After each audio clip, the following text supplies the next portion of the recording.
Oke, sekarang kita masuk ke bagian CSS selector yang pertama. Kita mulai dari override terlebih dahulu. Sebetulnya override itu bukan selector ya. Tapi menurut aku sebaiknya teman-teman tahu dulu cara melakukan override di dalam CSS. Properti CSS yang dideklarasikan paling akhir yang akan diaplikasikan.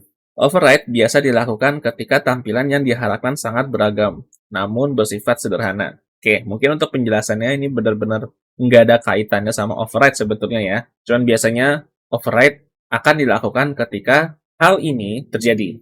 Ketika tampilan yang diharapkan sangat beragam namun bersifat sederhana. Biasanya di dunia industri, teman-teman nggak bikin CSS dari nol. Biasanya mereka menggunakan framework. Dan ada kalanya framework itu tidak mendukung permintaan klien. Contoh misalkan, warna merah yang nggak sesuai sama keinginan klien. Dia maunya merahnya merah marun misalnya. Tapi di framework tempat kerja teman-teman nggak support merah marun. Akhirnya teman-teman harus melakukan override. Kalau misalkan teman-teman nggak ngerti, kita bakal cobain prakteknya sekarang ya. Silakan dibuka VS Code-nya ketika nanti kodenya muncul. Teman-teman silakan pause saja videonya ya. Kemudian ketik ulang sendiri. Atau teman-teman bisa download kodenya di deskripsi video seperti biasa ya. Di sini udah di dalam override HTML, mungkin aku gedein dulu deh. Ya, jadi ada sebuah style, yaitu class ya, dengan selektor kelas judul. Yang pertama adalah dia mengubah font size menjadi 25 pixel.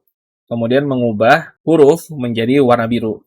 Kemudian ada lagi kelas yang sama, yaitu judul juga, namun dia mendeklarasikan property color dengan value yang berbeda, yaitu green. Jadi yang pertama, dia menggunakan color blue, kemudian yang terakhir green. Kemudian ada satu lagi, pada sebuah elemen P dengan kelas judul, ditambah lagi tuh CSS inline-nya, yaitu color red. Nah, jadi pertanyaannya di sini adalah, hello world ini, kalau kita buka di browser, jadinya warna apa? Biru, hijau, atau merah? Kalau misalkan teman-teman udah paham dengan penjelasan tadi yang ada di slide ya, jelas warnanya merah. Karena di sini terdapat properti CSS yang paling dekat pada sebuah elemen P, yaitu properti color dengan value red. Atau CSS properti yang paling bawah lah. Sekarang kita bakal coba buktikan. Ini kita reveal aja di File Explorer, terus kita buka, nah kita lihat hasilnya. Hello World-nya warnanya merah. Tapi kalau misalkan CSS inline-nya kita hilangkan, style-nya di sini kita hilangin gitu ya. Terus balik lagi ke browser, refresh, akan jadi warna hijau. Kenapa warna hijau? Kelas judul pada CSS inline bisa dibilang telah di-override. Kelasnya dideklarasikan ulang dengan properti CSS yang sama, yaitu color juga. Deklarasi kelas judul yang kedua, ini yang paling mendekati dengan elemen HTML yang menggunakan kelas ini. Jadi bisa dibilang ini adalah override. Nah, jadi caranya override seperti itu. Dia menimpa properti CSS yang sudah dideklarasikan sebelumnya. Ini dalam konteks kelas yang sama ya. Kalau misalkan kelasnya berbeda ya bisa juga. Contoh misalkan di sini aku kasih jadi isi artikel gitu ya. Kemudian di sini aku masukin lagi kelas isi artikel. Ya, jangan lupa di save, refresh, maka warnanya tetap hijau. Karena di kelas isi artikel, dia melakukan override properti CSS yaitu color. Value-nya jadi green. Jadi cara kerja override seperti itu ya. Mudah-mudahan teman-teman paham dengan penjelasan yang cukup singkat ini ya. Ya, yang jelas gampangnya override itu menimpa properti CSS yang akan diimplementasikan pada elemen HTML. Dan properti CSS yang paling bawah yang akan diimplementasikan. Sekarang kita bakal lanjut. Untuk kombinator selektornya ada banyak ya. Dan jujur aja, sebenarnya kombinator selektor ini hampir tidak pernah digunakan sama sekali di dunia kerja. Jujur aja. Tapi, aku dengar kabar dari teman aku, ternyata kombinator selektor dan selektor-selektor lainnya itu dijadikan untuk tes masuk kerja. Dan menurut aku itu kayak, hah? Ngapain banget? Dan maka dari itu kenapa minimal teman-teman harus tahu dulu bahwa ada selektor lain di CSS selain tag elemen, kelas, dan ID. Kita mulai dari descendant kombinator. Kurang lebih cara penulisannya seperti ini. Contoh, misalkan selektornya kita menggunakan tag elemen yang di sini. Ada body sama div. Ditunjukkan ke seluruh elemen keturunan div yang berada di dalam elemen pertama, yaitu elemen body. Jadi, semua elemen child div di dalam elemen body, atau bisa dibilang seluruh elemen div yang terdapat di dalam elemen body, maka implementasikan properti CSS tersebut. Ya, kemudian ada child kombinator juga. Untuk child kombinator penulisannya berbeda ya, yaitu menggunakan tanda lebih besar, baru dilanjut dengan tag elemen selanjutnya, ditunjukkan ke seluruh elemen keturunan div yang berada di dalam elemen pertama body.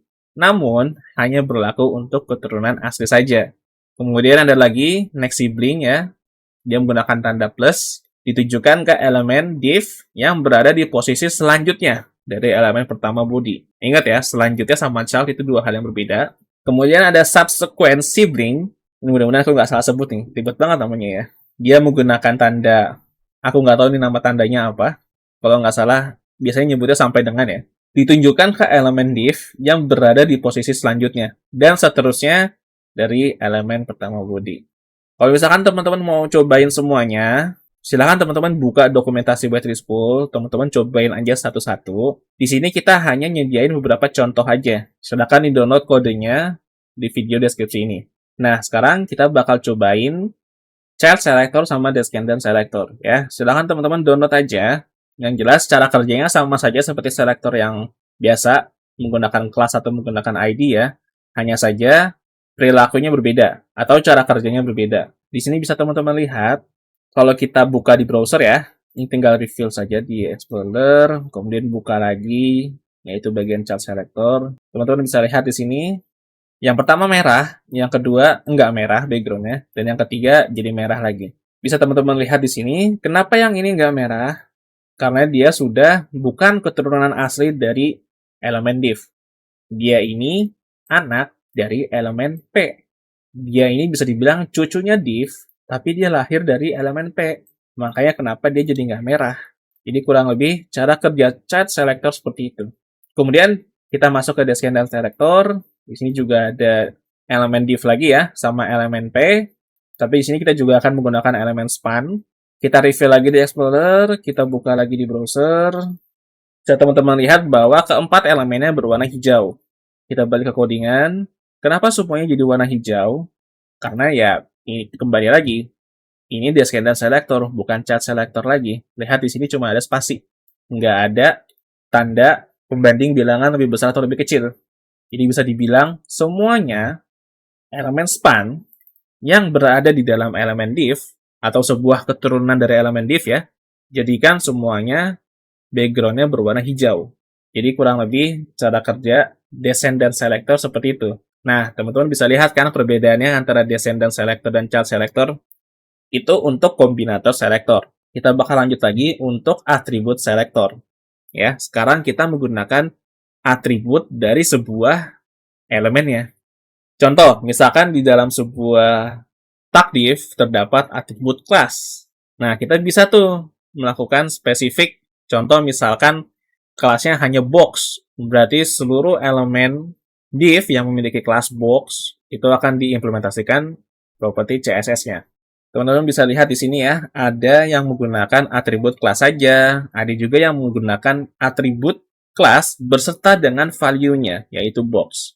Kemudian ada juga yang menggunakan peraturan tertentu, seperti contoh di sini, dengan nilai yang ditunjuk, atau sama dengan kata itu sendiri secara spesifik. Ada juga yang dengan nilai yang ditunjuk dipisah menggunakan strip, atau dengan nilai itu sendiri secara spesifik. Dan atribut selector lainnya. Ya, silakan teman-teman pause saja dan baca sendiri. Ini kalau dijelasin satu-satu bisa panjang banget di videonya, jujur aja. Jadi nggak mungkin aku jelasin satu-satu. Sedikit aja untuk atribut selector ya. Di sini kita akan coba menggunakan atribut data.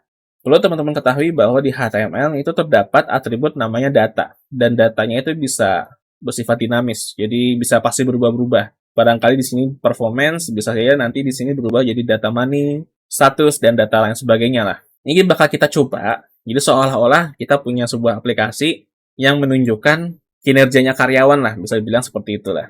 Kalau misalkan teman-teman mau cobain kodenya, tinggal download di deskripsi video. Seperti biasa, kita tinggal reveal aja di File Explorer, kita buka lagi di browser, klik 2 kali, maka hasilnya seperti ini. Kita balik ke codingan dulu. Bisa teman-teman perhatikan ya di bawah, tidak ada kelas yang dideklarasikan di sini.